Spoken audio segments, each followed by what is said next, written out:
Fala, família do Degrau Podcast. Tô aqui com a minha parceira Aline. Fala, galera. E hoje o nosso episódio é mais que especial. Mexe com a cabeça de diversos jovens em todo o Brasil. Estamos aqui com 2 educadores que vai ajudar a gente aí a desmembrar esse mundo de educação, de vestibular. Seja muito bem-vindo, Léo. Seja muito bem-vindo, muito obrigado. Gui. Obrigado. Bem-vindo, rapazes. Valeu. E a gente vai aí entrar nesse assunto educação. Pois é. Quem é o Léo? Quem é o Gui? Vamos começar pelo começo, né? Vamos saber um pouco mais sobre vocês. Quer começar, Léo? Vai lá. Beleza. Bom, gente, muito bom dia, boa tarde, independente da hora que vocês estejam assistindo. Eu sou Léo, meu nome é Leonardo Tomás, mas é Léo aqui para os efeitos, né, de conversa. Eu sou professor de literatura aqui de um colégio do ABC Paulista. Também sou pesquisador da Universidade de São Paulo, eu faço doutorado lá em literatura alemã. E eu dou aula na sala de aula já em torno de 5 anos como professor, né? Mas eu também trabalhei como plantonista desde o começo da graduação. Então, como educador, né? Como vocês nomearam, eu estou há praticamente 10 anos trabalhando com trabalho árduo mesmo, de dia a dia ali. Como plantonista é você ler o texto do aluno, trabalhar intimamente com ele e tal. Então, eu tô... E minha vida também é toda cheia da educação. Meu pai é professor também de literatura, minha mãe é professora de português. Então eu tô... Sua noiva? Minha noiva é professora de redação. A educação tá aí. Tá bem firme na minha vida. Pois é. Bom, pessoal, meu nome é Guilherme. Muitos me conhecem pelo meu apelido Shide, do meu sobrenome, Guilherme Shidishima. Eu também sou professor de literatura. Diferente do Léo, eu dou aula pro ensino médio também, só que pro pessoal um pouquinho mais novo, do primeiro e segundo ano do médio. Dou aula de literatura e de gramática.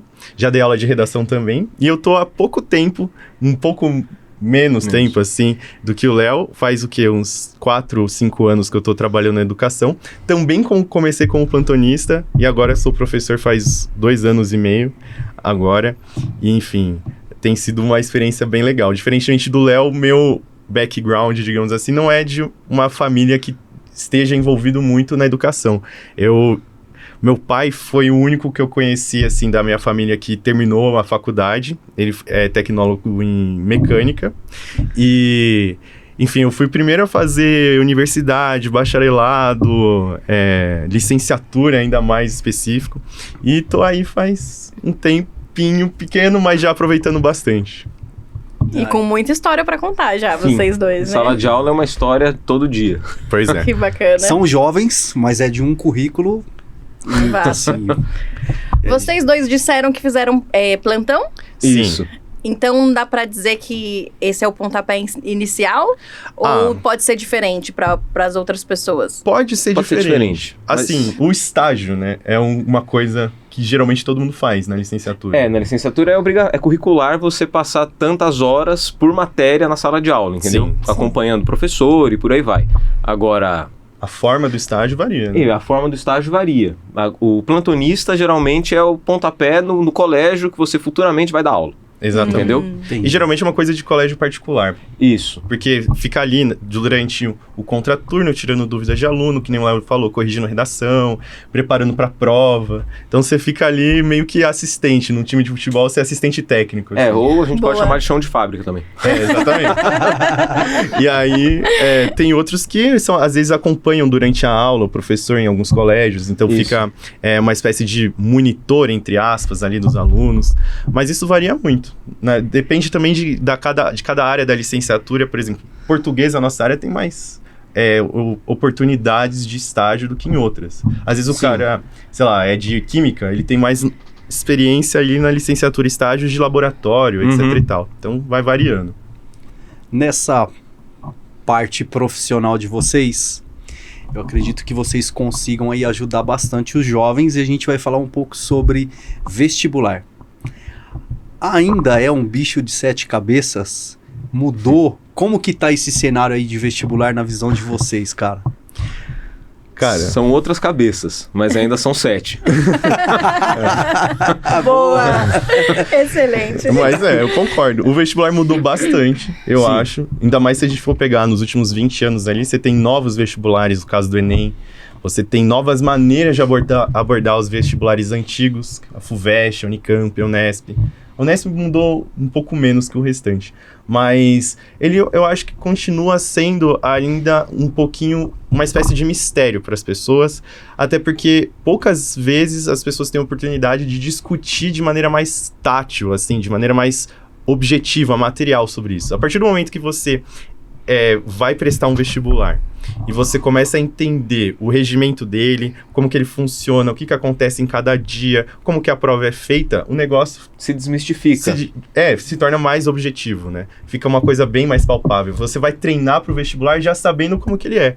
Então a coisa muda bastante. Você tem uma coisa que não se diz muito no cotidiano é que cada vestibular tem um edital, né? Exatamente. Que você acessa no site, é público, você vai, baixa, lê, você consegue saber o que ele falou, de os dias, o que você tem que fazer, quais as matérias que caem, o que cai de cada matéria, qual da área da matemática, qual área da física. Então tem tudo descrito. Tem um horizonte. Tem um horizonte. Ele não necessariamente ele precisa ir no escuro. Não, é o contrário. O vestibular ele vai te dar as ferramentas para você passar na prova, entendeu? Sim. Você tem acesso às provas anteriores, aos gabaritos das provas anteriores. Então eles te dão todas as ferramentas para você ir atrás, mas tem que ter essa iniciativa própria do estudante. Sim.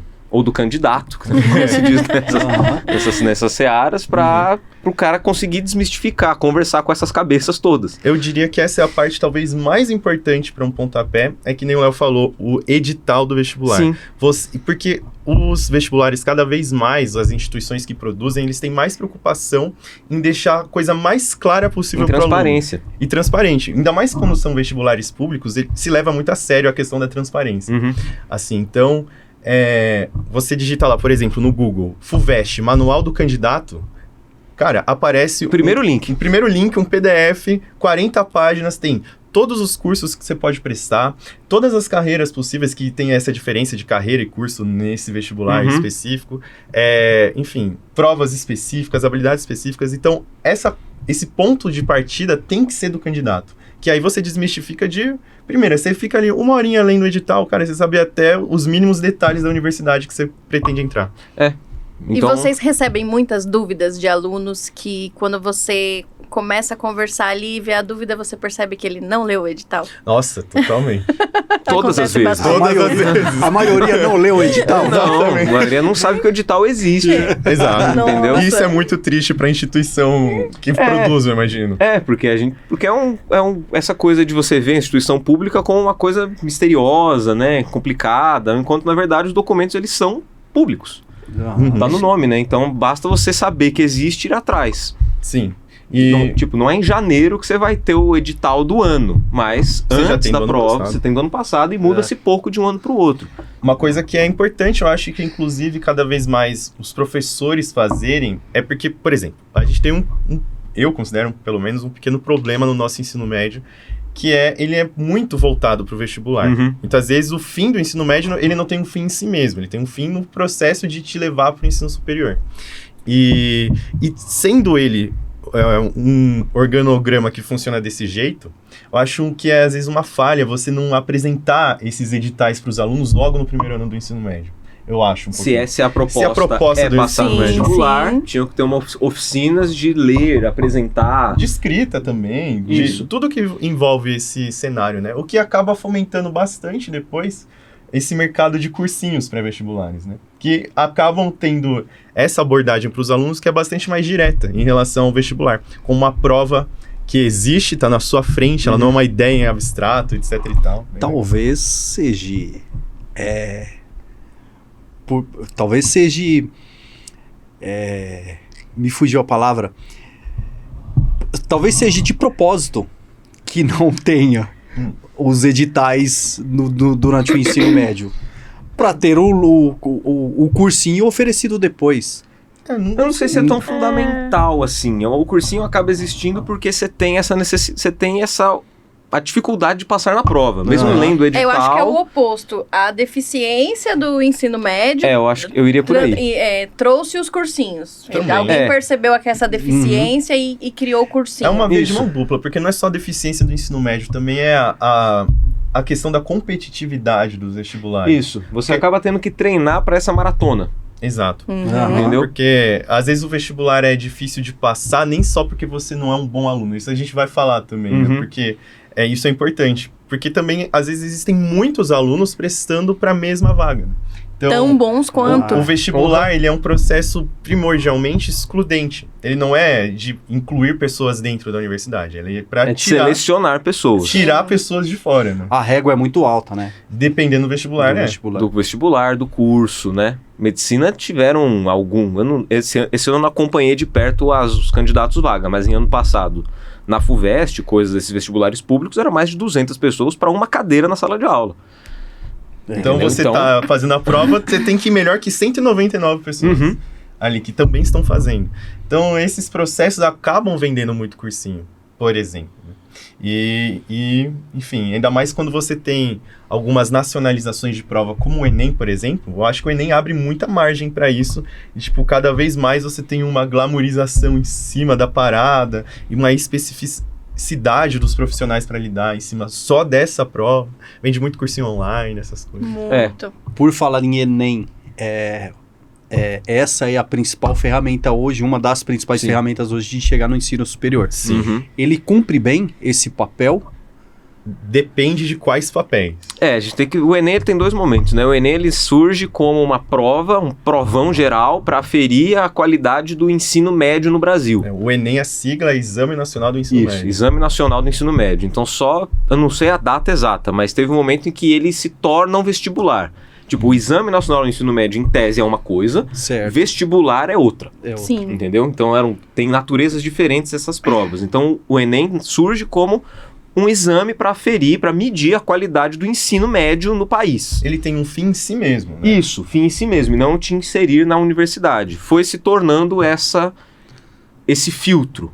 Certo. Entendeu? Uma ajuda para entrada. Isso. Por conta de bolsa, né? Essas paradas assim. Também. Eu lembro que quando eu entrei na faculdade, a minha nota da redação do Enem contribuiu para minha bolsa. Exatamente. O que acontece... Acontece ainda hoje isso. Exatamente. E o Enem, ele se tornou ali... Qual que era o intuito de quando fizeram? O Enem é de 2009, mais ou menos, quando tem essa mudança, se eu não me engano, que ainda era o Haddad, ministro da Educação. O que acontecia muito antigamente era que cada universidade federal tinha o seu vestibular próprio. O que era bom, entre aspas, para algumas universidades que queriam fazer um tipo de prova específica para ela, mas também era péssimo para alunos que viviam longe dessas universidades. Sim. Então, por exemplo, você vai pegar um aluno que é um bom aluno de Belém do Pará. Ele vai ter a Universidade Federal do Pará, talvez outra Universidade Federal do estado dele, só que ele vai ter que necessariamente, para prestar vestibular, ele teria, na época, né, que cruzar fronteiras estaduais. Então, ele quer prestar vestibular para a Federal de Santa Catarina, ele ia ter que pegar um avião e ir para Florianópolis, só para fazer uma prova. Então, o Enem, ele tem esse caráter de nacionalizar esses processos de vestibular a tal ponto que cada vez mais foram aderindo as universidades federais ao Enem como seu único processo, para deixar equidistante... Você sem sair de onde você tá, você poder ir para qualquer lugar do país. Exatamente. Né? Isso foi bom. Isso é bom, um aspecto positivo. Sim. Porque algumas pessoas, apesar da provável capacidade, não teriam como viabilizar fazer aquela prova. Exatamente. Exato. Até o nosso cenário mais próximo, assim, a minha cunhada, ela tá agora estudando em Ouro Preto, na Federal de Ouro Preto, tá fazendo arquitetura lá. E ela passou pelo Enem. Entendeu? Olha. Fosse anterior a essa mudança, ela aqui. teria e acabava gerando uma especialização de cada universidade, sabe? Também tem isso. O Enem se torna um painel de quais os lugares que você pode estudar pelo país. Exatamente. É importante a gente separar, né? O Enem, ele é a prova do vestibular. E aí, depois que você faz o Enem, você recebe a sua nota do Enem. Isso. E você vai poder utilizar essa nota em alguns sistemas do governo federal. O principal sistema para passar nessas universidades públicas é o SISU. O SISU, a sigla é Sistema de Seleção Unificado. E aí, dentro desse SISU, quando o SISU, esse sistema abre, digamos assim, você, a partir das suas notas do Enem, você pode selecionar em que curso você queria estudar.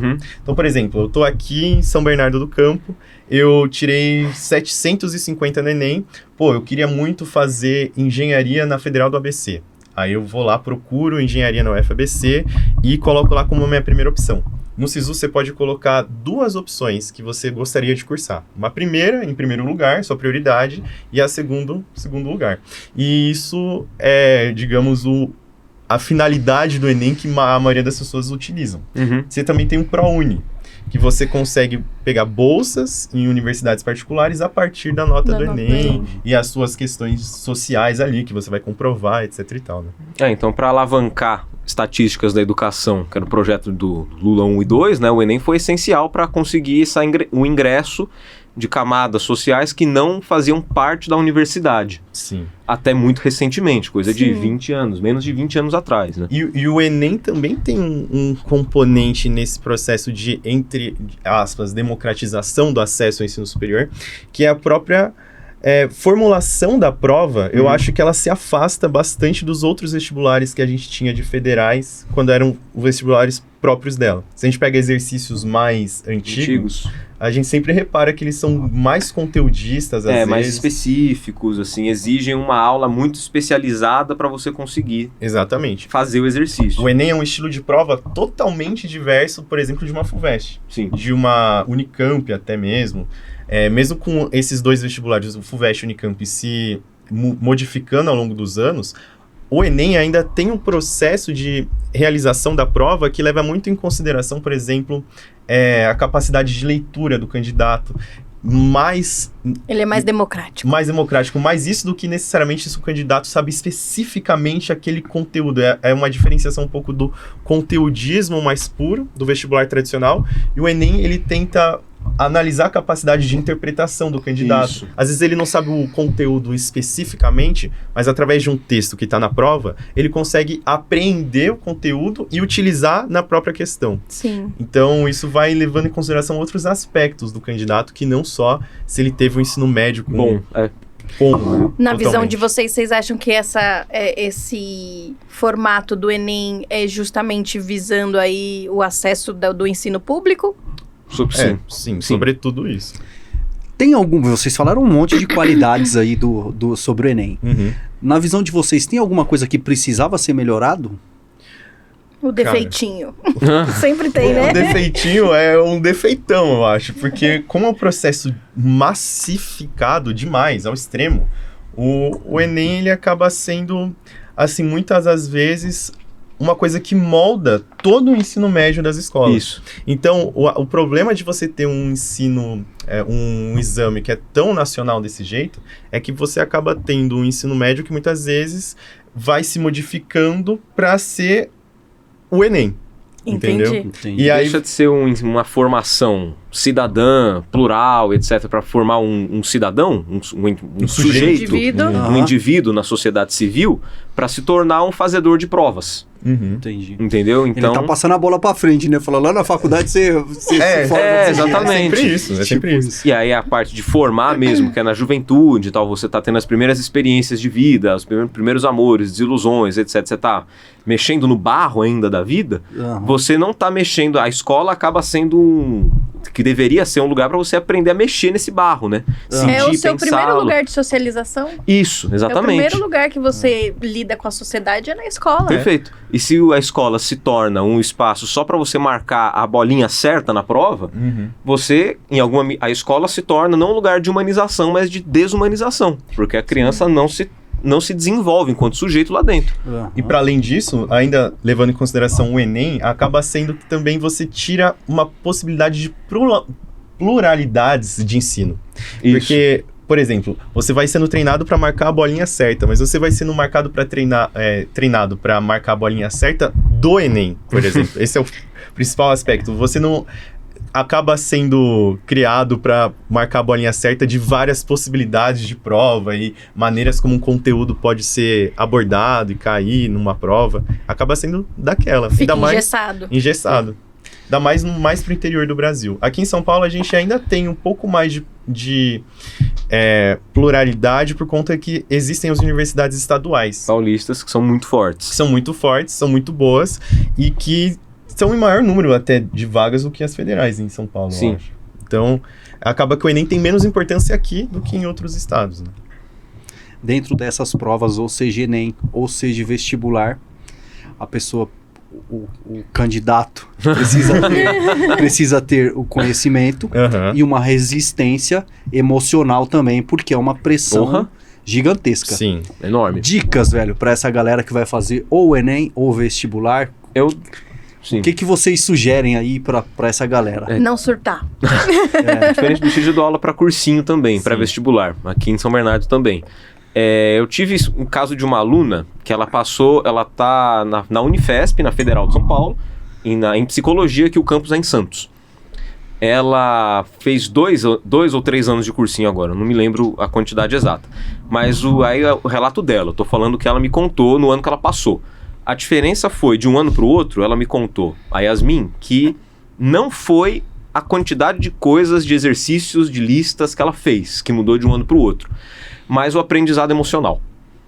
O primeiro vestibular é emocional, entendeu? Entendi. Então, ainda mais é muito difícil trabalhar isso nessa idade, porque eles são gerados, né, a juventude do nosso tempo, gerados com essa bomba de ansiedade que é a rede social. Sim. Né, esse imediatismo, então eu preciso ser aprovado, preciso conseguir postar na rede social que eu passei em tal vestibular. Sim. Então isso gera uma angústia antes mesmo do fato ter acontecido, que é você passar ou não. Então, se existe uma dica, calma no processo. Exatamente. Porque eu como dou aula no 3º ano também, do colégio, todo ano eu abro um espaço, uma aula para eu ouvir os alunos. Eu deixo de dar o conteúdo que eu tinha que dar, para a gente ter outro conteúdo, que são eles contando as angústias e tal. E uma das perguntas que eu faço é: onde o cursinho entra na vida de vocês? Muitos deles, mas isso eu tô falando, eu tenho um contingente de 160 alunos, mais ou menos. Tô falando de 80% desses 160 falam que não vão fazer cursinho de jeito nenhum.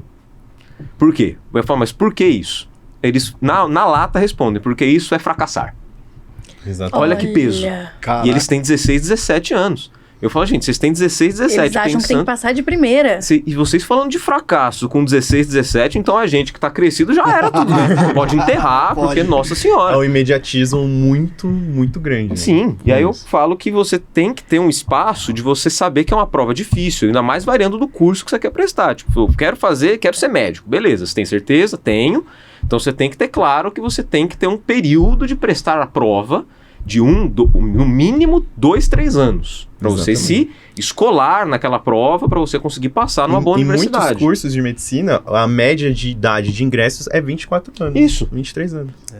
E o fracasso é uma palavra forte, né? Assim, porque, cara, o fracasso, pra mim, eu faço uma outra leitura. O fracasso é se eu desistir. Sim. Perfeito. Se eu Justamente. tentar a primeira vez e eu não conseguir, eu vou tentar a segunda, Sim. eu vou tentar a terceira. E uma hora isso vai chegar, né? E água mole, pedra dura. Exatamente. Tanto Uma hora chega. Mas uma coisa que eu acho essencial, assim, de verdade mesmo, são os pais dos alunos, cara. Eu acho que os pais dos alunos fazem uma diferença muito grande na gestão emocional deles pro vestibular. Bom e pro ruim, Porque né? o pai do aluno projeta muita coisa em relação ao aluno, né? Às vezes o pai, por exemplo, não era um bom aluno, mas ele quer Que o filho seja um exemplo. Seja um exemplo daquilo.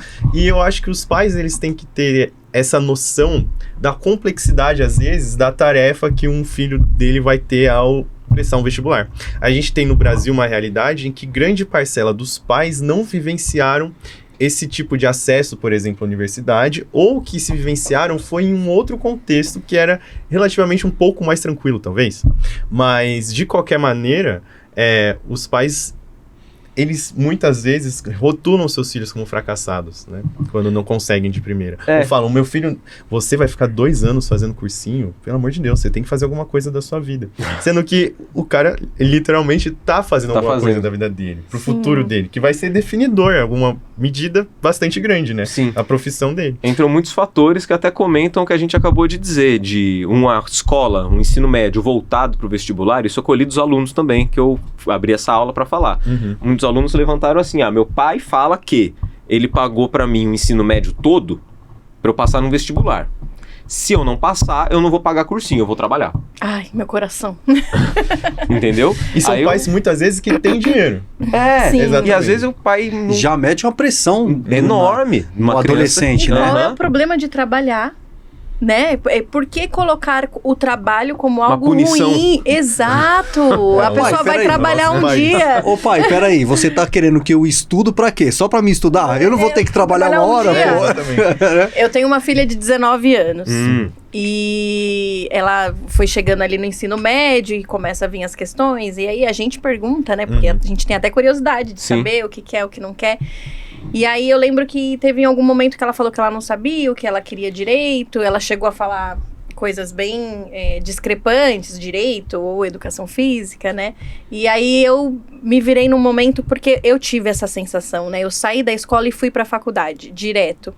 Não me arrependo, mas hoje, com a maturidade que eu tenho hoje, eu também penso que não precisava. Não precisava ter sido exatamente assim que eu saí do ensino médio. Será que eu não podia ter trabalhado durante um ano? Deixa eu me experimentar no mercado de trabalho, deixa eu ver o que eu vou me identificar, o que não vou.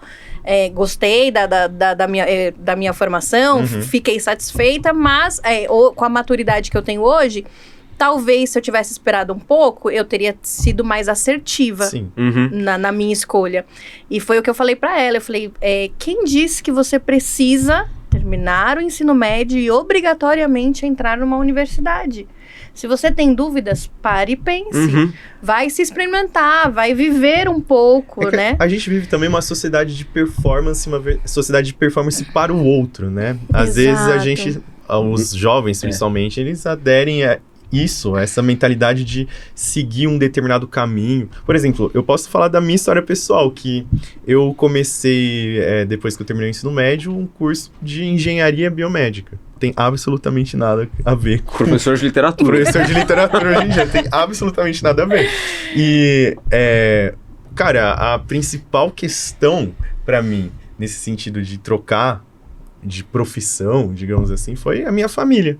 Assim, o dia mais decisivo pra mim era falar pro meu pai que eu queria mudar o meu destino, digamos assim. E isso é muito preocupante em algum nível, né? Porque a gente tá ali com 17, 18 anos e você tem o peso de mudar o seu destino pra todo sempre. Olha só como é tudo exagerado. Assim, não é tão grave, não é tão épico dessa maneira. Mas pros adolescentes são. E eu acho que cabe a quem é mais adulto, de alguma maneira, botar os pés no chão para entender que cada caminho é singular e que as rotas, cara, elas são muito alteráveis. O jovem tem uma coisa que os mais velhos não têm, que é tempo, né? Você tem tempo de errar, de tropeçar. A hora é agora. Pô. Você tem suporte da sua família, que se acontecer alguma coisa errada, sua família tá lá, né?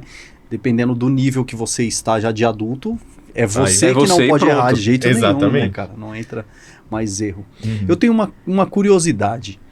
Vocês dois estão falando para mim que são professores de uma escola particular, uma grande escola aqui em São Bernardo do Campo, e eu não sei se vocês têm contato com a galera de escola pública, mas eu acredito que outros professores talvez já trouxeram outras experiências. É muito distinto escola pública e escola particular, cara? Sim, eu tenho amigos formados que se formaram comigo que estão dando aula em escolas públicas distantes daqui. Tem experiências que mostram que como eu posso dizer, tem diferenças que são positivas e negativas. Por exemplo, o professor numa escola pública, ele não tem a obrigatoriedade de currículo que a gente tem, de cumprir uma apostila que o pai comprou, sabe? Então vira uma lógica muito mais de consumo no nosso lado totalmente. Aqui, de cumprir, de entregar o produto que foi acordado no contrato, que na escola pública não existe. Então você tem uma liberdade de currículo, de você trabalhar a sala de aula de um modo mais livre. O professor, ele tem uma autonomia maior do que no nosso caso. Contudo, essa autonomia ela está sitiada pelas políticas públicas, né, que trabalham em grande medida para um desmonte de uma dificuldade de educação. Por exemplo, o que esse meu amigo me contou é que tem uma quantidade enorme de burocracia com e-mails digitais, você cumprir, bater meta, sabe? Eu vou dar um exemplo do que ele me contou recentemente. Ele dá aula também de literatura, também de leitura para ensino fundamental, anos finais. Então é do 7º, 8º e 9º ano. E aí tem uma matéria que é a matéria de leitura. No colégio que ele dá aula, é um colégio grande, e o colégio tem disponibilizado para uso de sala de aula 36 tablets. que mais ou menos que enche uma turma por vez num colégio grande. É um problema. E aí o que acontece? Ele precisa, pro nome dele, do professor, não ficar com baixo score na hora de escolher novas aulas, precisa bater uma quantidade X de leitura com as turmas. Só qual que é o problema? Se você tem uma turma possível só para tablet...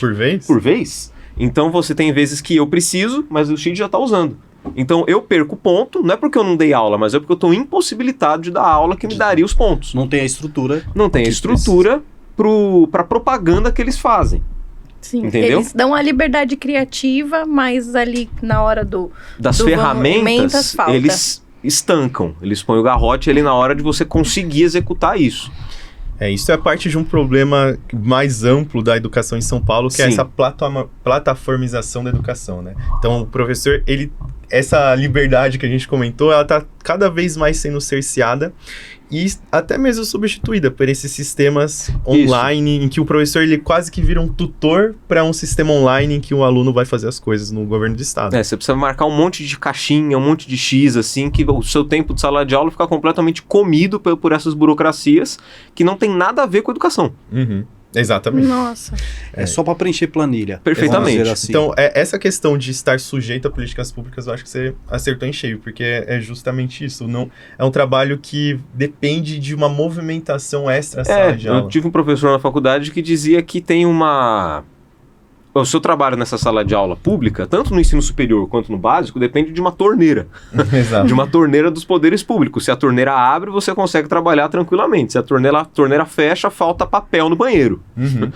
Então é extremo assim. Exatamente. E falta mesmo. O cara pode estar construindo na Unicamp um acelerador de partículas e tá sem papel higiênico no banheiro. Exatamente. Então, na mesma instituição. Na mesma instituição. Na instituição de física, um acelerador de partículas. Na instituição de letras, no prédio do lado, falta luz. Entendeu? Então, são isso. essas coisas, assim. Então, mas quanto a vestibular em específico, eu sinto, nos últimos anos tem se tentado mitigar um pouco essas questões da própria diferenciação de ensino. Porque, por exemplo, quando a gente fala dessas diferenças entre o ensino público e privado, quando o Léo cita os materiais didáticos, eles são muito recheados de conteúdos mesmo programáticos, que são, assim, cara, aceleradíssimos para os alunos, justamente visando o vestibular. E ultimamente, a gente tem tido as políticas afirmativas de cotas no ensino superior, etc e tal, que muda um pouco esse cenário, atenua um pouco as diferenças, mas ainda assim não é o suficiente, né? Se a gente for pegar, tem ainda um grande contingente de pessoas que gostaria de entrar no ensino superior e simplesmente não consegue por conta da sua vivência. Da base familiar, material da vida, né? Que às vezes não permite que ela vá para a escola, porque ela tem que trabalhar. Esse papo que todo mundo tem as mesmas 24 horas não existe. Não é assim. Ninguém tem as mesmas 24 horas. É bem distinto. Eu falo por mim mesmo, com 13 anos eu tinha que trabalhar e estudar, não tinha outra opção. Sim. Então, assim, eu trabalhei e não estudei. Cara, e não estudei. Às vezes as pessoas têm até uma visão meio idealizada sobre a educação transformar o mundo. Ela transforma, mas ela não é um único vetor principal, digamos assim, necessariamente. Às vezes a gente tem, por exemplo, a gente tem impedimentos materiais que a educação, mesmo existindo uma educação de qualidade, as pessoas têm que ter emprego, têm que ter condições de saúde para poder ir para a escola com qualidade. De se vestir, de se alimentar. De se alimentar. É todo um processo.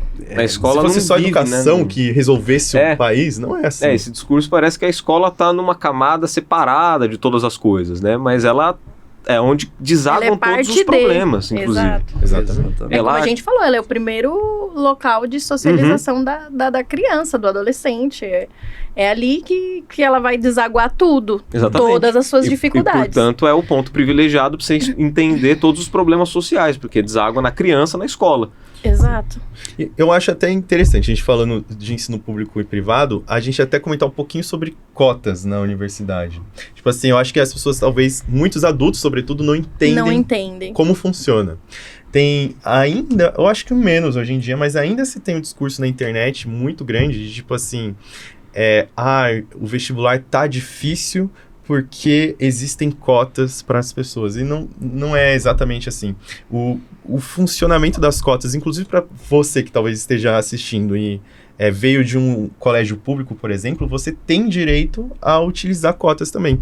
Às vezes as pessoas acham que as cotas são apenas para o grupo de pessoas pretas, pardas ou indígenas, e não é exatamente assim. No processo da FUVEST, por exemplo, que é o vestibular para a USP, 50% das vagas são destinadas às cotas, 25% para todo mundo que fez o ensino médio no ensino público. Se você fez o ensino médio no ensino público, você tem como disputar ali com pessoas que também só fizeram o ensino médio no ensino público. Tem essa cota. Exatamente. Essa cota. E aí fica uma disputa, entre aspas, mais justa, porque você tá... Ou menos injusta. Ou menos injusta. Boa. Exatamente. Porque você tá competindo em tese com pessoas que também passaram por alguma realidade mais semelhante à sua. E aí você depois também tem os outros 25%, são para pessoas que estudaram também em escola pública e que fazem parte do grupo PPI, pretos, pardos e indígenas. Então, a exceção da Unicamp, que tem... que eu saiba, né, pelo menos, que tem cotas apenas raciais, as cotas raciais também levam em consideração se o candidato estudou ou não ensino público. Então, eu acho que isso é importante, as pessoas também irem atrás de saber que elas podem ter outras alternativas que são menos injustas. É muito importante isso, porque eu também não sabia dessa cota que você está falando, da forma que é bem explicativa. Então, assim, é muito mais amplo a cota do que a gente imagina, né? Sim. A maioria das vezes que aparece algo na mídia, que a gente vê, dá a impressão que é só PPI, né? Isso. Que você falou. A impressão que dá é que é só para essa turma, né? É de propósito que querem que pareça que é. Sim. É claro, porque quanto mais gente pobre entrar na universidade, não é tão interessante para determinados setores sociais, entendeu? É triste isso, né, Porra. cara? É triste. E o que eu acho mais triste é escutar ainda hoje, em 2025, que não devia existir cota. Para que existe a cota? A pessoa que... E é importante a gente aproveitar a presença de vocês para vocês explicarem isso. A gente vive a era da desinformação, né? E eu já escutei gente falando que a cota é um direito da pessoa de ir lá e entrar, como se ela não tivesse que passar por todo o processo. Você continua num processo bastante difícil de passar no vestibular. Então, só para deixar bem claro para a audiência, com cota ou sem cota, só vai entrar gente competente, certo? Isso, disse tudo. Exatamente. Que fique claro isso para todo mundo. Parece que essas pessoas que publicam essa desinformação é que eles estão nesses cenários que não quer que essa galera pobre tenha conhecimento, porque pode atrapalhar ele lá na frente, né? Ou até mesmo tem muito porque a gente tem uma camada da sociedade brasileira que ela não, porventura, pode não ter tido acesso à educação superior, ainda mais pública, e ela, de alguma maneira, coloca uma frustração disso como se tivessem roubado essa oportunidade dela, né? Como se essa cota tivesse roubado a oportunidade de uma pessoa, e não é assim. Não é assim que funciona. Eu não sei se vocês vão concordar comigo. Numa conversa com um colega de trabalho, ele comentou, né? Mas e um colega de trabalho num status social muito confortável, ele comentou, mas o filho do fulano não tá conseguindo emprego, se formou engenheiro e não tem emprego. Eu falei, mas não é porque... não tem necessariamente um emprego. E aí, nessa hora, passou o seu José, que era o tio da coleta, né? Eu falei, é que o filho do seu José se formou engenheiro, ele não virou ele não seguiu a carreira do pai, ele não tá na coleta aqui da instituição, ele não tá mais na coleta do lixo. Então, ficou acirrado pro filho do seu amigo. Então, o filho do seu amigo vai ter que provar que, né, realmente ficou mais acirrado o mercado de trabalho, porque as pessoas tiveram mais acesso... Tem mais gente apta ao serviço. Exato. Essas pessoas... E aí é o que eu disse pra ele, eu falei, essas pessoas já existiam. Elas só estavam sempre excluídas. existiram. Elas só estavam excluídas do acesso a essas oportunidades. E para além disso tudo, a gente também tem... É aquilo, a gente tem um processo que é muito maior do que só a educação. Então, não adianta eu me formar em engenheiro se no meu país eu tô tendo uma desindustrialização cada vez maior. Então, acaba que eu tenho uma culpabilização do filho... O José, né? O filho do seu José é um dos culpados, porque agora tem muita gente que é engenheira e não tem trabalho. Não, cara, é porque antigamente... mais amplo. Antigamente a gente tinha 40% dos trabalhos na indústria, hoje são 20%. Entendeu? Eu vou além ainda. Lá na minha cadeira, eu conversando com algumas pessoas, e a maioria reclamam de mão de obra hoje. E a maioria das vezes que reclamam de mão de obra é operacional. A maioria das vezes. E eu faço uma reflexão assim, e eu falo assim, mas, cara, você sabe de quem é a culpa disso tudo? Num tom de brincadeira. A culpa é sua. A culpa é minha. A culpa é do meu pai, do seu pai. Como assim a culpa é minha? Porque lá atrás, que eu tô falando da gente que veio de família pobre, o nosso pai se lascava de trabalhar e ele falava assim, meu filho, estuda para você não precisar fazer o que eu faço hoje. E o filho estudou. E hoje o filho não quer mais trabalhar operacional. E aí falta mão de obra. Mas falta mão de obra muitas vezes porque o salário que é pago no operacional, a pessoa não... Ela fala assim, cara, eu vou ganhar R$2.000 para trabalhar dentro de uma empresa, me ferrando de trabalhar. Para mim, no banheiro, eu preciso de pedir para alguém ficar no meu lugar, ou eu vou fazer Uber. Cara... Sim. O dinheiro é mais do Uber do que lá eu tenho mais liberdade. Qual escolha que eu vou fazer? É óbvio, cara. Sim, a gente tem uma desvalorização do trabalho. Do trabalho. Então, assim, a culpa é nossa pro lado bom. Porque se a pessoa não quer fazer mais aquela atividade, ele quer fazer outra, é porque ela se preparou, estudou e escutou o que o pai falou lá atrás, pô. Então, tá reclamando mais dignidade, exatamente, né? Entendeu? Exato. A nossa mão de obra, por que o americano não quer trabalhar em restaurante, por exemplo? Que ele não quer ser pedreiro? Porque ele teve oportunidade de estudar, ter um emprego melhor. Aí geralmente são os sul-americanos, os imigrantes que vão fazer esse trabalho. Exatamente. Então faz parte do processo de evoluir. Para mim faz parte. A gente tem que ver essas questões de maneira mais ampla. Né? Senão é muito reducionista. E simplifica demais, né? Exatamente. A gente precisa ter consciência que a gente veio de um país escravocrata.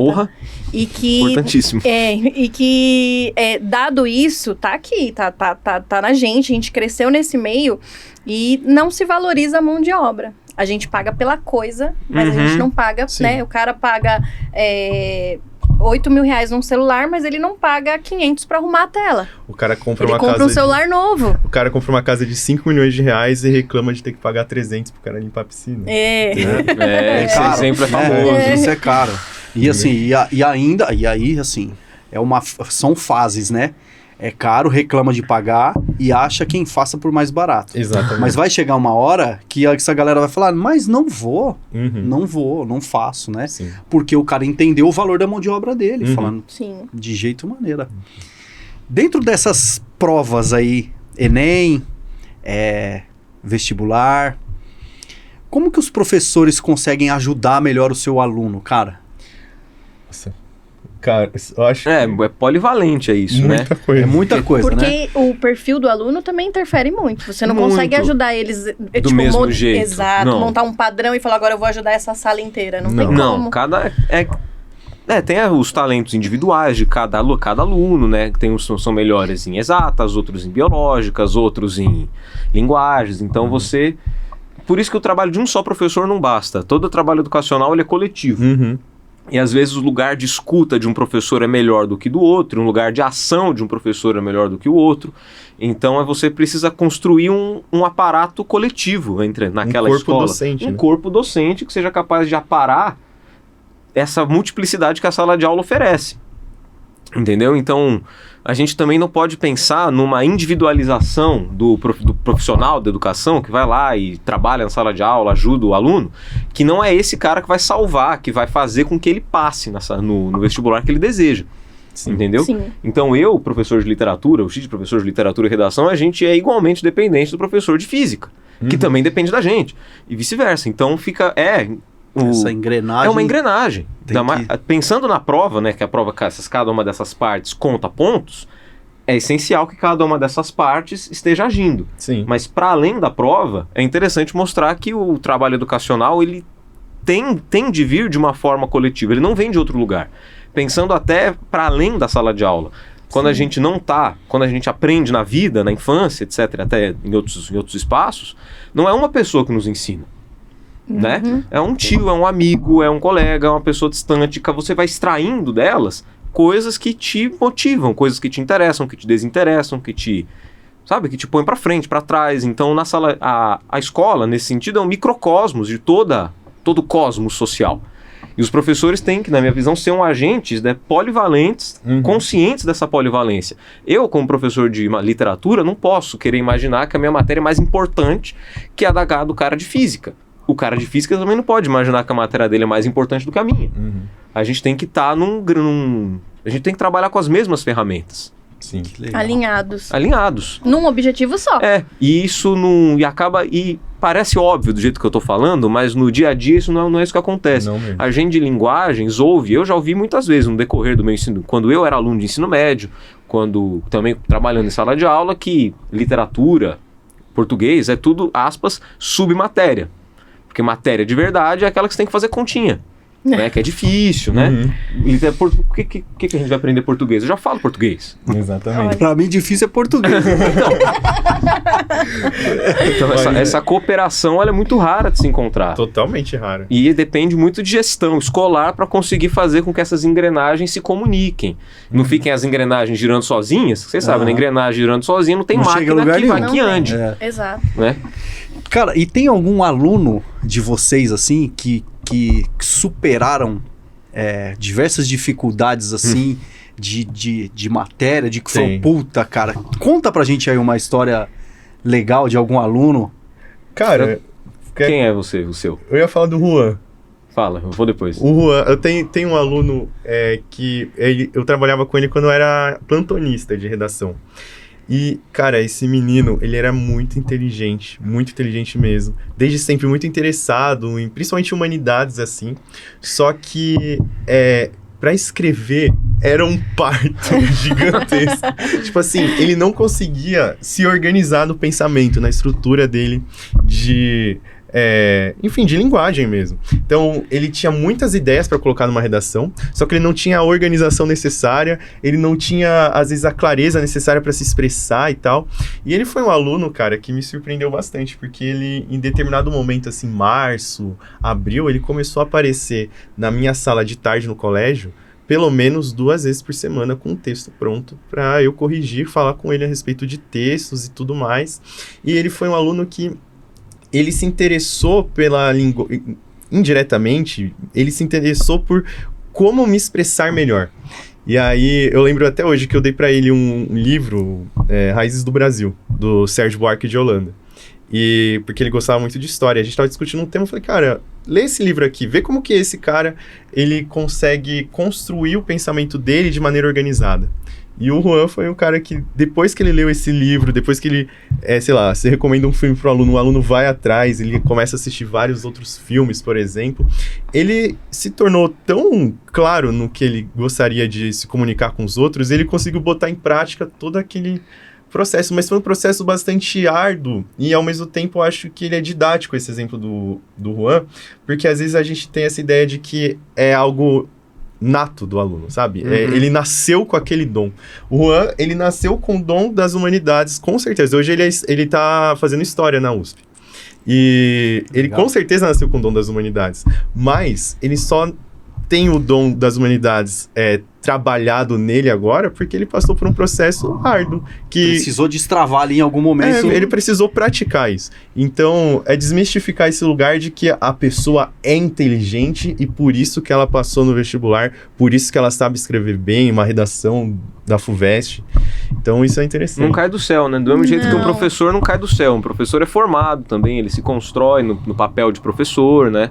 E vai aprendendo como manejar um aluno, depois outro. Então, é um aprendizado de mão dupla, a sala de aula, quando ela é tomada com ênfase. Quando você pega a sala de aula com trabalho, enxerga ela como trabalho, você aprende junto com o aluno o tempo todo. Sim.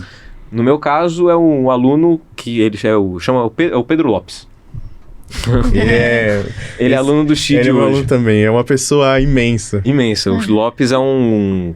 Bom, ele é um dos alunos que eu considero muito próximos a mim, assim. Eu o conheci, foi 2023, eu acho. Foi um ano bem puxado pra mim, um ano que eu tava terminando meu mestrado, com muitas aulas.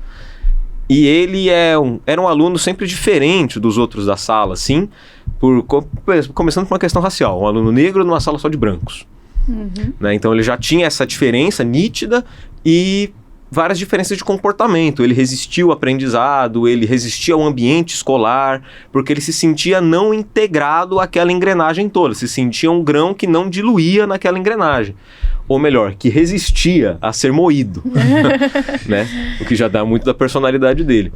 E aí, a família dele também com muitas questões internas, muitas dificuldades, e ele sempre quase saindo da escola, querendo ir para a vida do trabalho, desistindo da escola, sempre dando seta para isso, sabe?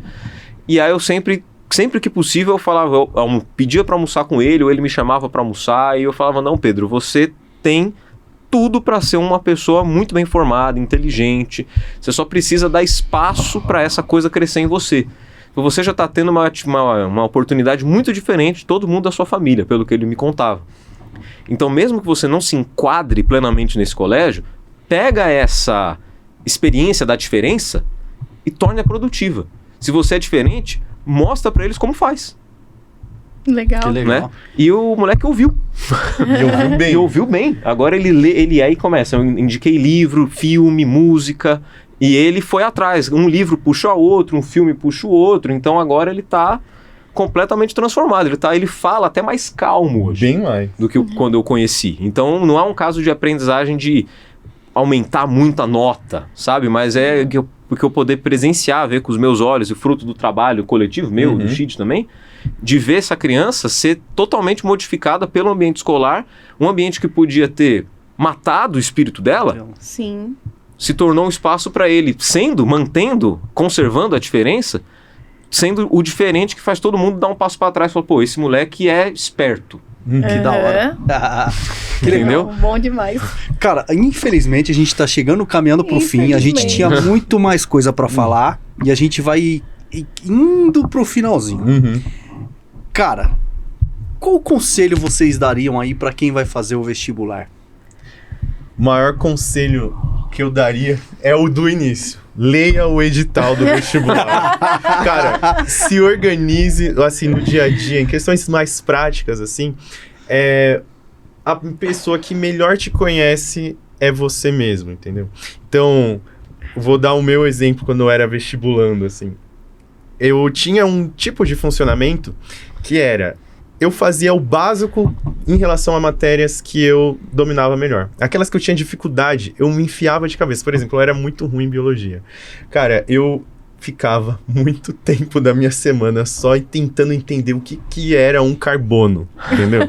E aquilo pra mim fez muita diferença, essa resistência, assim, as coisas que a princípio não são próprias minhas. Eu acho que a posição de um vestibulando, assim, que geralmente vai bem, é de alguém que é, sobretudo, acima de tudo, curioso e que dá segundas chances para as coisas. Eu acho que você não pode ser alguém que encare a vida, ou pelo menos a vida presente de vestibulando, as matérias ali, como sendo algo que necessariamente vai ser tedioso.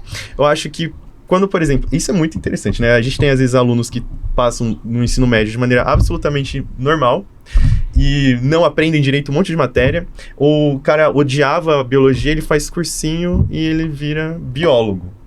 Por quê? Porque em algum momento ele vai estar lá estudando, não para uma prova da semana seguinte ou do dia daqui a 4 horas, né? Que a maior parte dos alunos é assim. Aí ele vai estar estudando para ele aprender a matéria para daqui 8, 9 meses ele lembrar dela. Então, alguma coisa tem que ecoar na cabeça desse aluno de modo que faça sentido a tal ponto dele lembrar daqui 9 meses. E não tem como você fazer isso se você não tiver um mínimo de espaço para você dar uma chance para aquela matéria. Pô, o que será que tem de legal em matemática? às vezes tem coisas que são interessantes em matemática, você construi o pensamento, etc e tal. Em literatura eu acho mais fácil achar coisas mais interessantes. Mas até mesmo um monte de alunos que são totalmente de exatas, às vezes eles começam a ler. Aí você fica assim, meu Deus do céu, esse menino no ensino médio ele odiava tudo que era de humanas. E agora ele tá lendo Machado de Assis pro vestibular. Ele tá descobrindo que não é uma coisa tão ruim, não. Ele gosta daquilo. Se permitir. Acho que se permitir. Eu gostei dessa coisa do dar uma segunda chance pra tudo. E eu acho que tem que dar uma facilitada também na própria vida. Porque eu, dando aula em cursinho, o que eu vejo bastante? De que, sei lá, os alunos, eles se matam de fazer milhões de listas de exercício, uma em cima da outra, de modo pouco racional até. Exatamente. Você vai e come um monte de exercício. Só operacional. Isso, operacional. De bater uma meta própria que você estabeleceu, ouviu no Instagram, no TikTok de estudos. Morrer, cara. O TikTok sabe o que tá falando, o professor não, Isso, né? Exatamente. Não, é muito do meu cotidiano, tipo, eu tô lá falando um negócio que às vezes ajuda a resolver questões, não imediatamente, mas enfim, te faz pensar, e o cara tá fazendo exercício de física na minha frente. E não adianta falar pra não fazer que ele vai fazer porque ele tem que bater a meta dele. Entendeu? Aí o que eu acho que é uma dica? Foi como eu estudei pro vestibular. Que parece a coisa mais simples no mundo e por ser simples parece que não funciona. Que é aula dada, aula estudada. Exatamente. Olha, tipo, você no seu dia teve aula de biologia, química, literatura e gramática. Sei lá. Você vai estudar o que esse dia à tarde? Essas matérias? Você vai lá, a matéria foi a aula 47 dessa aula de literatura. Vou lá, leio o texto que está no livro texto, vou fazer as questões destinadas a essa aula. Eu acho que essa simplicidade facilita na hora de você manter um ritmo e manter sempre azeitado como eu falei, o ritmo de estudo, entendeu? Ao invés de você interromper, falar, hoje eu só estudo física, amanhã eu só estudo química, você vai estar sempre atrasado em alguma coisa. Ficou pra trás. Isso, atrasado e sobrecarregado, que é o pior dos mundos. Nossa, não, e o que tem de alunos que... Isso é muito importante em relação ao estudo de vestibular, que queimam a largada de um jeito nas matérias, porque, assim, minha experiência enquanto aluno de cursinho, não como professor que eu nunca fui de cursinho, mas é que você chega em agosto... Tá morto. E tá todo mundo morto. 70% dos alunos estão mortos porque eles deram a vida antes. E aí chega perto do vestibular, que é o momento que você mais deveria estar ali azeitado, como o Léo falou. No final do ano, você tá esgotado, você já não aguenta mais nada. Então, se você não respeita a si próprio, cara, não vai dar certo. Uma frase que representa o professor na vida de um aluno. Nossa. Isso. Difícil. Ainda bem que essa pergunta é pra vocês. Então. Bom, uma vez eu fui paraninfo de uma turma do ensino médio noturno. E no discurso do paraninfo eu falei não sobre um aluno, mas sobre experiência de sala de aula. Eu falei que a sala de aula, se tomada com ênfase e com seriedade, pode ser um laboratório da utopia. Olha, legal. Top. Bom. Nossa, eu acho que... É difícil, que é o professor na vida de um aluno. Às vezes eu acho que pode ser... É aquilo, o professor na vida do aluno, eu vou usar uma palavra. Um bom professor, ele sempre vai gerar algum grau de estranhamento. Boa. Porque ele é raro. Não, no sentido de, por exemplo, a sua vida enquanto ser humano, uma criança, um jovem, assim, é muito a sua vida na família, no seio familiar. A escola, sendo, como o Léo falou em outro momento aqui, um microcosmos do mundo, uma pequena dimensão, uma instituição em que tem um maior número variado de pessoas, de vivências, o professor ele tem que fazer o aluno estranhar aquilo que é familiar a ele. E isso em todos os graus, de todas as matérias possíveis. O professor tirar de matemática... da zona de conforto Exatamente. mesmo. E a zona de conforto, às vezes, quando você tira a zona de conforto, o aluno de uma zona de conforto, às vezes ele se sente mais confortável em outra, no futuro. Eu acho que faz bem pra ele. As respostas se comentam, porque o laboratório da utopia só se dá estranhando a realidade como ela é dada pra gente. Exatamente. Que legal. Que aula, meus senhores. Que aula. Velho, que aula. Cara, satisfação de vocês terem vindo. Muito obrigado pelo bate-papo. Foi muito contribuidor aí. A gente agradece. Aline. Muito obrigada, rapazes. Excelente estar com vocês. Eu espero ansiosa pelo nome da escola de vocês para eu poder matricular meus filhos. Parabéns pela iniciativa do ensino humanizado. Eu fiquei muito satisfeita com essa conversa, assim, muito esperançosa de que tem energia nova aí vindo pro ensino, que é muito importante. Parabéns mesmo. Obrigado, a gente agradece. Nós agradecemos o convite, muito importante ter um outro espaço além da sala de aula para falar de educação, sobretudo com gente nova, né? Porque é isso, eu sempre incentivo o aluno meu a ser professor também. A gente tem vários que querem. Tem vários que querem. E é uma coisa que eu acho que, assim, tem é cada vez mais raro, tinha se tornado cada vez mais raro, mas pelo menos onde a gente está trabalhando, a gente vê que está se tornando mais comum as pessoas quererem ser professores. O que, em alguma medida, pode ser uma resposta ao nosso trabalho. Eu gosto de pensar assim. Exato. A gente agradece também, porque alguns temas que a gente conversou aqui são difíceis de adultos se interessarem, de maneira geral. E o mundo adulto, às vezes, se diferencia bastante do mundo dos jovens com quem a gente trabalha. E para eles também é importante, de alguma maneira, serem ouvidos. Eu acho que a gente também representa um pouco esse mundo que é um pouco um elo perdido, né? Entre duas gerações, assim. Alunos, assistem então os caras, hein? A gente se conecta com vocês aí, a gente quer ser essa ponte entre professores, alunos, educadores, alunos, e a gente se compromete a trazer cada vez histórias mais contribuidoras para toda a sociedade. É isso aí. Dessa forma a gente vai se despedindo. Família Degrau, muito obrigado. Ativa o sininho, compartilha, comenta. Tamo junto. Se inscreve aí. Abraço.